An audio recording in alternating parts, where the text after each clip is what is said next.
The topic we are going to discuss today is the Michelson's experiment to determine the speed of light.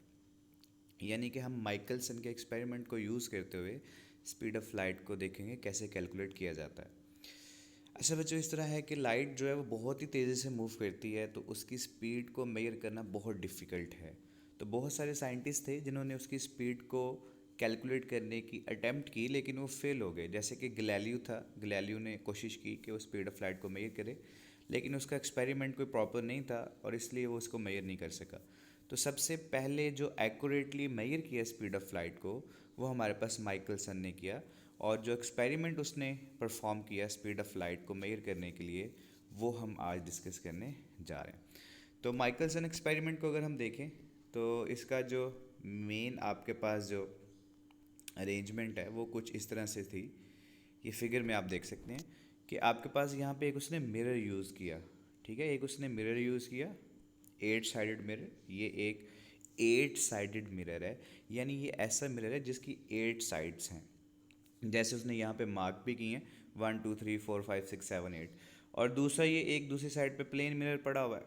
ठीक है, तो experimental arrangement कुछ इस तरह से है कि लाइट सोर्स से आती है, मिरर की एक साइड से रिफ्लेक्ट होती है 8 साइडेड मिरर की, फिर ये दूसरे मिरर की तरफ जाती है स्मॉल एम मिरर की तरफ, और वहाँ से रिफ्लेक्ट होकर वापस ये 8 साइडेड मिरर की तरफ आती है। और फिर यहाँ से इसको हम टेलीस्कोप के लिए ऑब्जर्व कर लेते हैं, टेलीस्कोप के जरिए हम इस लाइट को देख लेते हैं। तो लाइट यहाँ पे इस तरह रिफ्लेक्ट होके जा रही है और वो डिस्टेंस कवर कर रही है।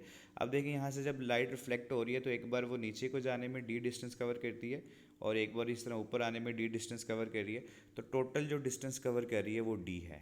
ठीक है, अब आपने ये फॉर्मूला पढ़ा हुआ है S is equal to V T, कि अगर आपको डिस्टेंस पता हो और टाइम पता हो तो आप वेलोसिटी निकाल सकते हैं, स्पीड निकाल सकते हैं। तो यही बेसिक कॉन्सेप्ट था इस एक्सपेरिमेंट का। तो माइकलसन ने भी इसी तरह से अभी ये वेलोसिटी निकाली, लेकिन ये जो वेलोसिटी इसने निकाली ये एंगुलर फ्रीक्वेंसी के साथ रिलेटेड है। तो कैसे उसने निकाली इसको हम देखते हैं। तो ये सारा जो है उसने एक्सपेरिमेंट इसी को उसने यहाँ पे एक्सप्लेन किया हुआ है। कहता है कि इसमें जो स्पीड ऑफ लाइट को मेयर की हमने यहाँ पे लिखा हुआ, the speed of light was measured by measuring the time taken. ठीक है, उसको जो टाइम लगेगा to cover a round trip between two mountains. ठीक है, ये तो किया था एक्सपेरिमेंट गैलीलियो ने स्पीड को मेयर करने के लिए, लेकिन ये तो जो था वो इनकरेक्ट था। लेकिन यहाँ पे जो माइकलसन ने अरेंजमेंट किया, इसने दो मिरर लगाए, कैपिटल एम और स्मॉल एम। लाइट को एक मिरर से दूसरे मिरर तक रिफ्लेक्ट किया इस तरह से। ठीक है, और फिर उसने जो है वो टाइम वहाँ पे कैलकुलेट कर लिया। डिस्टेंस और टाइम की वैल्यू को पता था हमें, तो हम फिर जो स्पीड है उसको आसानी से यहाँ पे कैलकुलेट कर सकते हैं। तो ये था इसका अरेंजमेंट। तो 8 साइडेड मिरर एक यूज़ किया, कैपिटल एम से जिसको रिप्रेजेंट कर रहा हुआ है। तो ये मैंने यहाँ पे फिगर में आपको एक्सप्लेन कर दिया कि हमारे पास एक 8 साइडेड मिरर है, यानी एक मिरर है जो यहाँ पे रोटेट कर रहा है एंटी क्लॉकवाइज डायरेक्शन में, और उसकी 8 साइड्स हैं। अब कहते हैं बीम ऑफ लाइट आती है, वो मिरर का जो फर्स्ट फेस है वहाँ से रिफ्लेक्ट होती है, रिफ्लेक्ट होके वो स्मॉल मिरर एम की तरफ जाती है। ठीक है, और यहाँ को जाते हुए वो डी डिस्टेंस कवर करती है, यानी नीचे को आते हुए उसने डी डिस्टेंस कवर किया। और स्मॉल मिरर से रिफ्लेक्ट होके फिर वो जो बड़े वाला 8 साइडेड मिरर है उसकी थर्ड वाले फेस के ऊपर जाके फिर से रिफ्लेक्ट होती है और ये टेलीस्कोप में एंटर हो जाती है, और फिर से जो डिस्टेंस वो कवर करती है वापस जाते हुए फिर से डी है। तो टोटल वो जो डिस्टेंस कवर करी है वो डी प्लस डी 2D के इक्वल हो जाएगा। तो इस तरह से ये रिफ्लेक्ट होकर लाइट वापस यहाँ पे जा रही है। तो अब अगर हम मिरर को घुमा दें, कहता है ये जो आपके पास मिरर है 8 साइडेड मिरर, इसको अगर हम एंटी क्लॉकवाइज डायरेक्शन में घुमा दें, ठीक है, इसको हम यहाँ पे रोटेट कर सकते हैं, इसके साथ मोटर लगी होती है, तो इसको हम एंटी क्लॉकवाइज डायरेक्शन में रोटेट कर रहे हैं। तो आपके पास जब मिरर को यहाँ पे रोटेट करवाएंगे तो फिर ये जो आपको टेलीस्कोप के अंदर ये जो लाइट रिफ्लेक्ट होके आ रही है सोर्स से और मिरर से, ये दिखाई देना बंद हो जाएगी जैसे आप मिरर को रोटेट करना स्टार्ट करेंगे। लेकिन आहिस्ता आहिस्ता हम इसकी स्पीड को बढ़ाते जाएंगे, और एक ख़ास एंगुलर फ्रीक्वेंसी या एंगुलर स्पीड के ऊपर आपके पास जो है वो लाइट दोबारा से आपको दिखाई देना शुरू हो जाएगी। ठीक है, ये बात उसने यहाँ पे ये थर्ड पैराग्राफ में की है कि जब हम इस मिरर को रोटेट करेंगे तो ये जो लाइट सोर्स से रिफ्लेक्ट होकर टेलीस्कोप से आपकी आई में एंटर हो रही है, ये पहले आपको दिखाई देना बंद हो जाएगी। ठीक है, तो आपको जो फिर सोर्स है वो विजिबल नहीं रहेगा, और उसके बाद आप मिरर की स्पीड को बढ़ाएंगे और जब वो एक ख़ास स्पीड गेन कर लेगा तो ये सोर्स फिर से दिखाई देना शुरू हो जाएगा टेलीस्कोप के थ्रू, ठीक है। यानी ये लाइट रिफ्लेक्ट होकर आपकी आई तक पहुंचना शुरू हो जाएगी। कहते हैं ऐसा कब होगा? ऐसा तब होगा, this happens when the time taken by the light in moving from capital M to M and back to capital M is equal to the time taken by the face to move to the position of the face one, ठीक है। कहते हैं पहले आप जब इस mirror को rotate करेंगे तो आपको ये जो सोर्स है ये दिखाई देना बंद हो जाएगा, यानी ये जो लाइट आपकी आई तक नहीं पहुंच रही। लेकिन बाद में एक ख़ास स्पीड के ऊपर, ठीक है, दोबारा से ये सोर्स विजिबल हो जाएगा और आपको ये लाइट दिखाई देना शुरू हो जाएगी। अब कहते हैं ऐसा कब होगा? ऐसा तब होगा आपके पास जब आपकी ये जो मिरर की रोटेट करने की स्पीड है, ठीक है, यानी आपके पास ये जो मिरर रोटेट कर रहा है इसको रोटेशन में कोई टाइम लग रहा है, तो कहता है वो जो टाइम है इसकी रोटेशन का टाइम मिरर की और लाइट के यहाँ से बड़े वाले मिरर से छोटे वाले मिरर तक, स्मॉल एम तक, और फिर वापस बड़े वाले मिरर तक पहुँचने का टाइम, जब ये जो टाइम है आपके पास लाइट का मूव करने का और ये जो मिरर रोटेट कर रहा है इसके एक फेस के दूसरे फेस तक पहुंचने का टाइम जो है वो दोनों मैच करेंगे तो तब आपको लाइट दिखाई देना शुरू हो जाएगी, ठीक है। यानी आपके पास ये जो लाइट डिस्टेंस कवर कर रही है या ये लाइट जो बड़े वाले मिरर से रिफ्लेक्ट होकर दोबारा बड़े वाले मिरर तक पहुंच रही है, इसके इस रिफ्लेक्शन का टाइम और मिरर की ये जो सेकंड साइड है, सपोज करें ये फर्स्ट साइड को रिप्लेस कर रही है, आगे मूव कर रही है ना, सेकंड साइड फर्स्ट साइड की जगह ले रही है, तो सेकंड फेस जो है मिरर का उसका फर्स्ट फेस को रिप्लेस करने का टाइम, जब ये दोनों टाइम आपस में मैच करेंगे तो आपको फिर दोबारा से सोर्स विजिबल हो जाएगा और ये लाइट आपको यहाँ टेलीस्कोप के अंदर दिखाई देना शुरू हो जाएगी, ठीक है। तो जब ये दोनों सिंक्रोनाइज हो जाएंगे टाइम, तो आगे जो नेक्स्ट बच्चे अब इसने इसका फॉर्मूला बनाया हुआ है कि किस तरह से हम यहाँ पे स्पीड ऑफ लाइट कैलकुलेट कर सकते हैं। तो थ्योरी मैंने समझा दिया आपको, ठीक है, और एक्सपेरिमेंट भी समझा दिया। अब हम इसकी कैलकुलेशन की तरफ जाते हैं कि कैलकुलेशन कहाँ से हम किस तरह से करेंगे। तो सबसे पहले कहते हैं आपका जो एंगल बनता है यहाँ पे, देखें ये एक 8 साइडेड मिरर है, तो कहते हैं इसकी ये जो 8 साइड्स हैं, अगर एक साइड का एंगल देखें जो वो सेंटर पे बना रही है, तो मिरर की ये जो साइड है ये जो एंगल बनाती है यहाँ पे थीटा, ठीक है, कहते हैं ये किसके इक्वल होता है? ये बेसिकली 2π/8 होता है, ठीक है।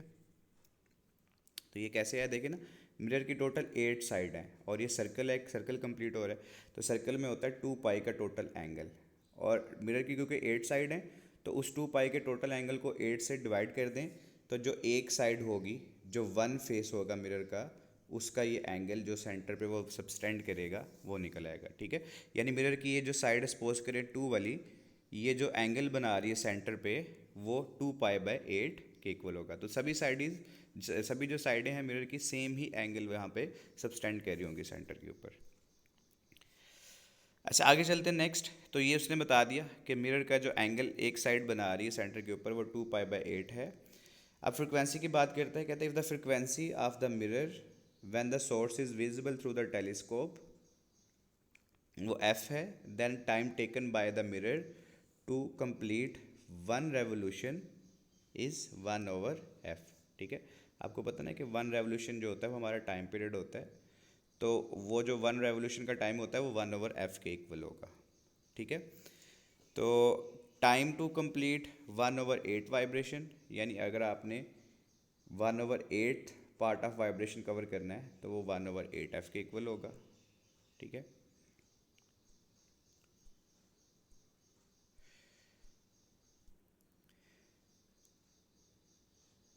और ये टाइम कैसे यहाँ पे आया है, उसने यहाँ पे साइड पे इसको एक्सप्लेन किया है कि आपने ये थीटा का फॉर्मूला पढ़ा है ω/t, ठीक है। तो यहाँ से टी की वैल्यू निकाल सकते हैं θ/ω, ठीक है। और ओमेगा जो होता है वो आपकी एंगुलर फ्रिक्वेंसी होती है 2πf के इक्वल होती है। थीटा की वैल्यू अभी हमने बनाई थी कि 8 साइडेड मिरर के लिए थीटा की वैल्यू जाती है 2π/8 आती है, तो नीचे ये ओमेगा की वैल्यू पुट करते हैं 2πf, तो यहाँ से ये टी की वैल्यू निकलेगी 1/8f, ठीक है। तो ये जो टाइम है मिरर का 1/8 वाइब्रेशन कंप्लीट करने का, ये 1/8f के इक्वल है। अब नेक्स्ट बात करते हैं कि आपके पास वो जो formula distance formula S = VT ठीक है, उसको यूज़ करेंगे। अब आपको पता है जो लाइट डिस्टेंस ट्रैवल कर रही थी वो 2d के इक्वल था, और लाइट की स्पीड को बच्चे हम c से रिप्रेजेंट करते हैं, तो ये आ गया। तो यहाँ से t का फॉर्मूला बना लें, तो यहाँ से c उधर जाके डिवाइड हो जाएगा, ये c इधर आके डिवाइड हो गया, तो ये t का फॉर्मूला बन गया 2d/c। ठीक है, तब ये दो हमारे पास टाइम के फॉर्मूलाज बन गए, एक मिरर की रोटेशन का टाइम और एक लाइट के वो ट्रैवल करने का टाइम। और हमारे पास सोर्स कब विजिबल होता है, जब मिरर की रोटेशन का टाइम और लाइट के वो ट्रैवल करने का टाइम दोनों इक्वल होते हैं। तो यानी दोनों टाइम जब ये इक्वल होंगे तो तब हमें वहाँ पे वो सोर्स दोबारा से विजिबल होगा। तो इन दोनों टाइम को हम यहाँ पे इक्वल पुट करेंगे, तो जब इन दोनों टाइम को हम इक्वल पुट करेंगे तो आपके पास फिर ये इक्वेशन आ जाएगी 2d/c और ये 1/8f। अब यहाँ से c की वैल्यू का फॉर्मूला हम बना सकते हैं, तो c के लिए फॉर्मूला आ जाएगा हमारा, ठीक है, ये जो है इसको रेसिप्रोक करके तो 2d को उधर ले जाएंगे, 2d और 8f आपस में मल्टीप्लाई हो जाएंगे, ठीक है, क्रॉस मल्टीप्लाई कर दें यहाँ पे 2d और 8f आपस में मल्टीप्लाई हो जाएंगे और एक साइड पे c आ जाएगा। तो यहाँ से फिर ये फॉर्मूला बन जाएगा c = 16df। ठीक है, अब अच्छा d ये डिस्टेंस होता है, वो जो कैपिटल M और स्मॉल m यानी दोनों मिरर के दरमियान का जो डिस्टेंस है ये हमें पता होता है, इसकी वैल्यू यहाँ पे पुट करेंगे। और f हमारे पास फ्रिक्वेंसी है, जिस फ्रिक्वेंसी से हम मिरर को रोटेट करें ये भी हमें पता होती है, यहाँ पे पुट करेंगे। तो फिर यहाँ से जो स्पीड ऑफ लाइट की वैल्यू निकलती है वो 2.997 इंटू 10⁻8 है। इसको राउंड ऑफ करके हम इस तरह से लिख सकते हैं 3 इंटू 10⁻8। और ये बहुत ही एक्यूरेटली स्पीड मेजर की माइकलसन ने, तो इसलिए आज भी हम इसकी वैल्यू को यूज़ करते हैं। तो इसने जो स्पीड ऑफ लाइट के लिए कैलकुलेशन की वो आज भी एप्लीकेबल हैं हमारे केस में, तो आज भी हम इनको यूज़ करके तो कैलकुलेट कर सकते हैं स्पीड ऑफ लाइट को, यही वैल्यूज़ हम जो है यूज़ कर सकते हैं। तो एक्यूरेटली उसने फर्स्ट टाइम जो है मेजर की माइकलसन ने स्पीड ऑफ लाइट, इससे पहले जितने भी साइंटिस्ट थे वो इसको कैलकुलेट करने में फेल हो गए। तो ये था बच्चे हमारे पास माइकलसन जो एक्सपेरिमेंट है to determine the speed of light. तो ये यहीं तक है, ये लॉन्ग क्वेश्चन में भी आपको पूछा जा सकता है, तो उस हिसाब से भी इसको तैयार कर लीजिएगा। अब नेक्स्ट जो हमारा टॉपिक है वो है फाइबर ऑप्टिक्स के रिलेटेड, ठीक है। तो पहले थोड़ा सा इंट्रोडक्शन है फाइबर ऑप्टिक्स का, कि फाइबर ऑप्टिक्स क्या है, या आपके पास जो है लाइट की कम्युनिकेशन कैसे की जाती है।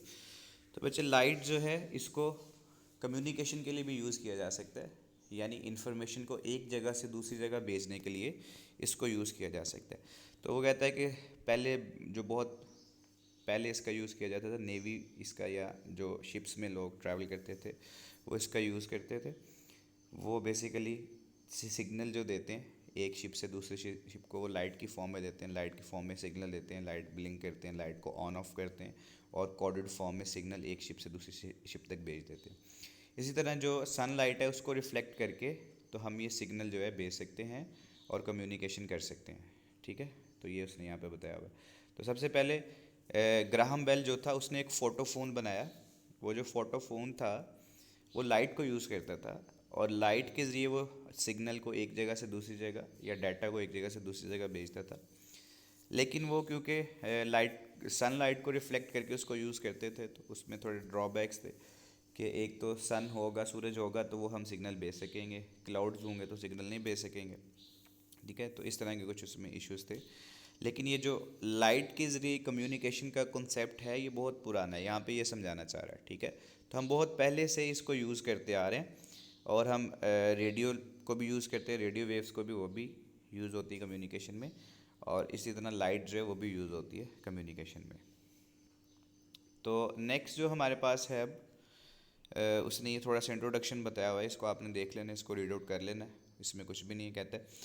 आगे कह रहा है कि आगे आजकल जो हम टेक्नोलॉजी यूज़ करते हैं वो फाइबर ऑप्टिक्स की है, यानी ऑप्टिकल फाइबर। एक वायर होती है ग्लास की, शीशे की एक वायर होती है, उसके अंदर हम लाइट के ज़रिए सिग्नल भेजते हैं एक जगह से दूसरी जगह और हम अपनी कम्युनिकेशन करते हैं, ठीक है। और अपना डाटा जो है उसको एक जगह से दूसरी जगह हम ट्रांसमिट कर रहे होते हैं उसके ज़रिए, ठीक है।